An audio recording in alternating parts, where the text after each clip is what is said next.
Test your food. Article: Bloggers do food. Say cheese. New York, New York.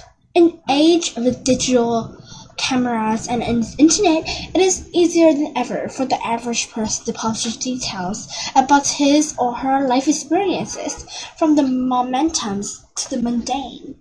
In and among the self-styled reporters are food bloggers, amateur critics and epicures who voluntarily write about the meals they eat at restaurants and record experience in words and pictures on the internet for others people to see.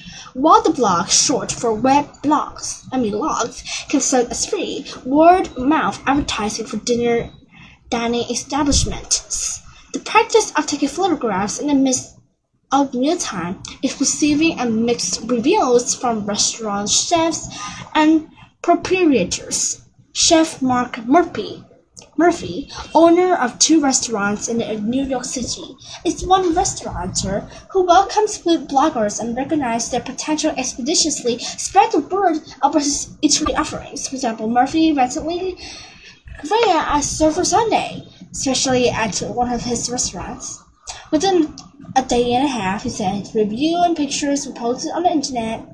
It just gets the word out quicker, said Murphy, who observes a tragedies egalitarian note to restaurant criticism.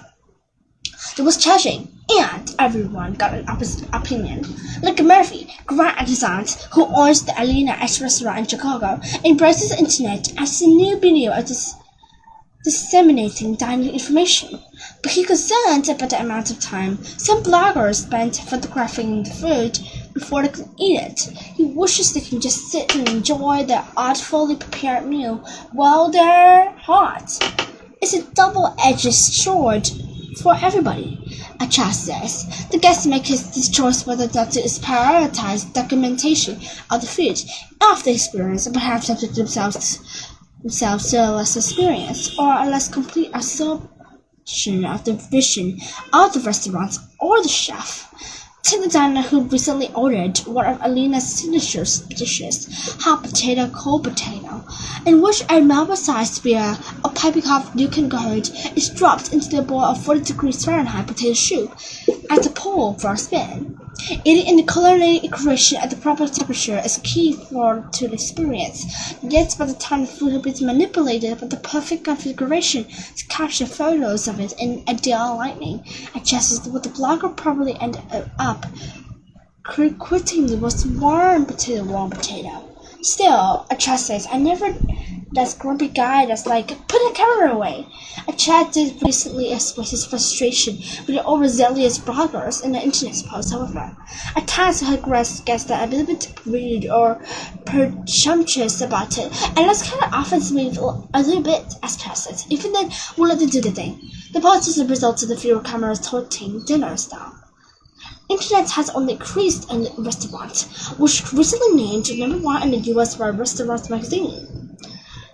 The tradition of documenting diners stretches back centuries. 18th century English Parson James Woodford dutifully recorded his meals, along with other details of life and times, in his still popular diaries. Unlike Woodford, today's bloggers maybe aren't, with anything from small camera phone to professional equipment, complete with store-up lighting. The potential destructive flash from cameras had led Chef David Chang to prescribe cameras as his popular restaurant in New York. But he says not only because an intimate 12-seater establishment simply isn't big enough. It was intrusive on other guests, Johnson. He added that he doesn't object to cameras at his other, more capacious restaurants. Food blogger Chuck Arendt of San Francisco, California, is a co-founder of Mind Pursuit, a travel ad publisher. Arendt says he understands that no flash rules are conceded, that people can take photographing meals to and explain 20 shots of one dish can be irritating. So he hesitates before he's going to restaurants with a camera ban. It is my food, and I should be able to do what I like with it, said Arendt. He aims with 2 to 4 pictures taken quickly. Chef Chow understands why people want to program memorable meals, but he occasionally wonders what happens of eating your food and having conversation.